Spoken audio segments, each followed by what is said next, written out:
美联储主席鲍威尔的一次讲话，在全球金融市场引发了非常强烈的反应。这不是一次例行的会议声明，而是在美国政府停摆半个月、经济数据全面断档的背景之下，他亲自出来向市场定调。而这次讲话呢，释放了两个重磅的信号：第一，降息会继续；第二，更关键的，美联储可能提前结束缩表。这意味着什么呢？意味着全球的水龙头正在准备调整方向。今天的这期视频呢，我就会带大家系统的拆解三件事：第一，鲍威尔讲话的核心内容；第二，市场的反应和贸易摩擦的反转；第三，对投资的启示和策略思路。首先，我们要明白啊，这次讲话为什么会受到这么大的关注？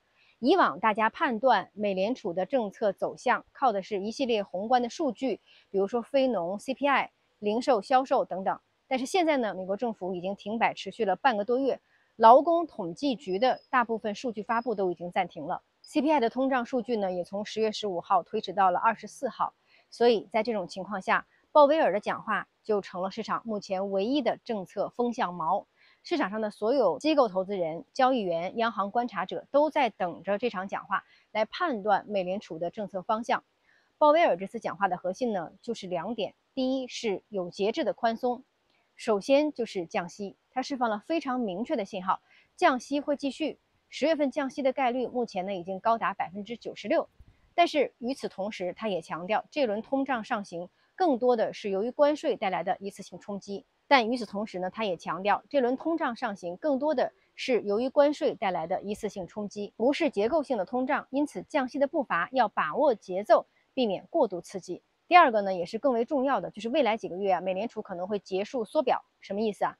我们用一个简单的比喻啊，把全球金融体系呢想象成一个大的水池，美联储降息呢就好像是打开了进水口，让水流进来；美联储缩表呢就是打开出水口，把水放出去。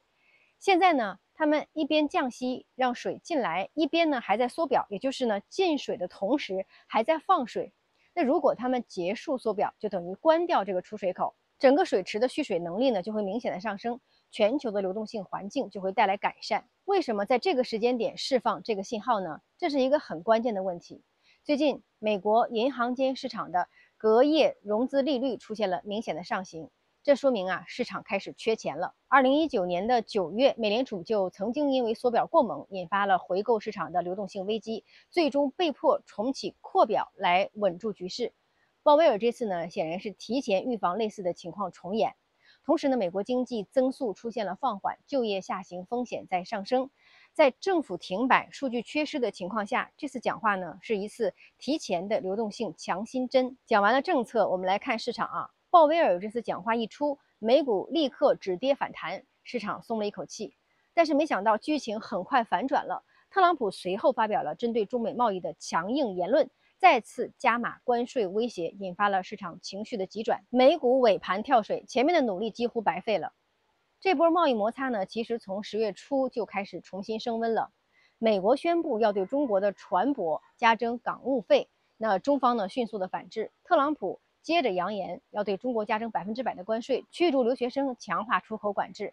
在法律层面呢，他其实底气不足。今年初他用的是紧急权利法，但是美国2级法院呢已经判定这条路不合法，11月初就会有最终的判决。可是即便如此，他的言论对市场情绪的短线冲击仍然很大。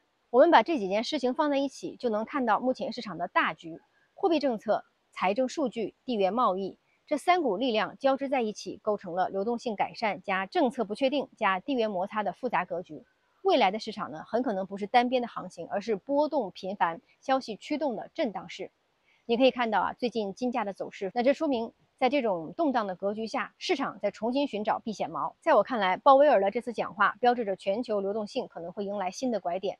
但是与此同时，财政停摆和地缘摩擦让市场的短线依然不确定，波动会成为新常态。接下来呢，有2件事情尤其值得大家关注。第一，10月24号 CPI 公布前后的市场波动。第二，美国国会停摆的僵局是否会出现转机？我会在后续的视频和思想会当中呢，详细讲解在这种格局下的资产配置和 ETF 的策略。如果你喜欢这种宏观加投资逻辑的内容，别忘了点赞订阅。我是苏涵，我们下期见。